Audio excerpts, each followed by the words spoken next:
On va vous montrer aujourd'hui l'hélicoptère radiocommandé, l'air-drone. Ce qui est très intéressant, donc vous les voyez voler derrière vous. Et ce que l'air-drone a de remarquable, c'est qu'il fonctionne avec un téléphone portable qui fait office de télécommande. Donc vous allez pouvoir le voir ici. Ce que filme la caméra frontale, vous le voyez sur votre iPhone. Donc on pilote vraiment comme si on était dans le cockpit de l'air-drone.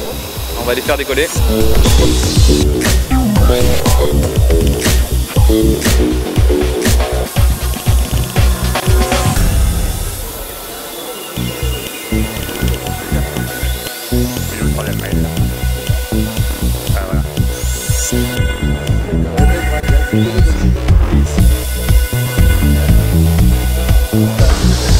Alors l'un des charmants lecteurs de Gizmodo a cassé un premier drone qui vient de faire une chute spectaculaire. Ce qui est cassé, c'est une petite pièce, en fait c'est l'engrenage ici, l'engrenage d'une des hélices. Alors je vais vous montrer ici. Donc forcément avec une hélice en moins, le drone qui est un quadricoptère ne pourra pas voler. Alors ce qui va se passer, c'est qu'on va simplement racheter la pièce, le petit engrenage, et on pourra démonter le drone et le remonter. Donc on va vous montrer ensuite l'atelier de réparation des drones en haut. Et ça c'est quelque chose que tout le monde peut faire, donc c'est vraiment comme un mécano. On achète des pièces détachées plutôt que de remplacer tout le drone.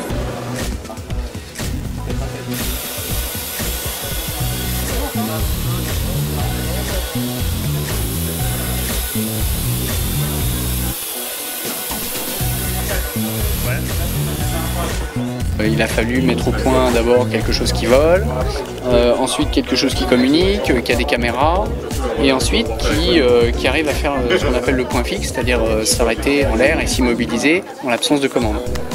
Et donc tout ça, ça a été très long et difficile à mettre au point, et on est très fiers aujourd'hui de montrer ça. C'est une première mondiale. Et puis il y a toute l'électronique à faire tourner. Donc l'électronique, vous ne l'avez pas aperçue dans les drones puisque tout est protégé, et on va voir l'intérieur des drones. Je pense qu'on va en démonter un virtuellement devant vous, et vous allez voir que dedans il y a un vrai processeur ARM.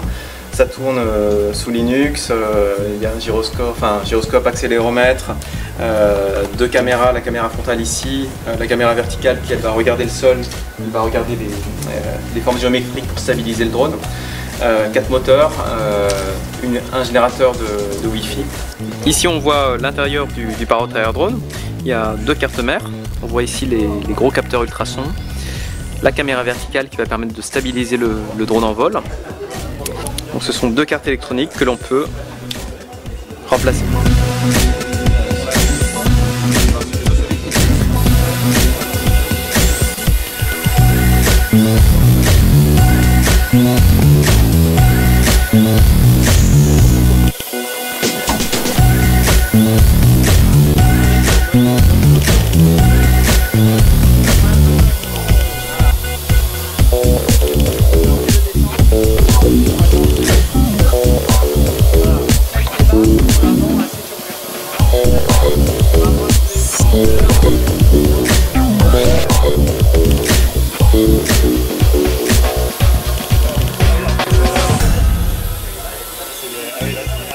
Alors le Parrot Air Drone coûte 300 €. À l'intérieur, vous l'avez vu, il y a beaucoup de technologies, de cartes mères, de caméras. Mais surtout pour nous c'est une plateforme, c'est-à-dire que c'est pas seulement un jouet radiocommandé. La première chose c'est qu'on peut effectivement le piloter tout seul, mais on va pouvoir aussi le piloter dans sa chambre avec de la réalité augmentée. Donc on ne sera plus vraiment tout seul, on aura en face de soi des aliens, des monstres ou d'autres appareils à détruire qui apparaîtront sur l'écran du périphérique, donc l'iPhone et puis après d'autres téléphones portables qui contrôleront le drone. Donc ça veut dire qu'on va avoir vraiment de nouveaux jeux qui seront sans doute en vente sur l'App Store et puis les autres plateformes de téléchargement mobile. Ça c'est une première étape. La deuxième étape c'est le jeu multijoueur, donc avec deux drones, et cette fois-ci on est vraiment dans une logique de duel et on va pouvoir vraiment se battre. C'est quelque chose qui est unique au monde. Avec deux drones on va pouvoir faire vraiment des combats aériens et chacun pourra comptabiliser les points, lancer des tirs de laser, des tirs de missiles. Et ça, ce sont les premières démonstrations que Parrot a réalisées en interne. Et maintenant, on commence à travailler avec des partenaires du monde du jeu vidéo qui, eux, vont proposer à terme des jeux vidéo spécialisés sur le drone. Donc, on peut imaginer des missions de recherche, on peut imaginer que le drone va regarder le sol et va dire que ici c'est une forêt, il faut éteindre les incendies. Donc le drone se transforme en Canadair et ça fera un jeu vidéo.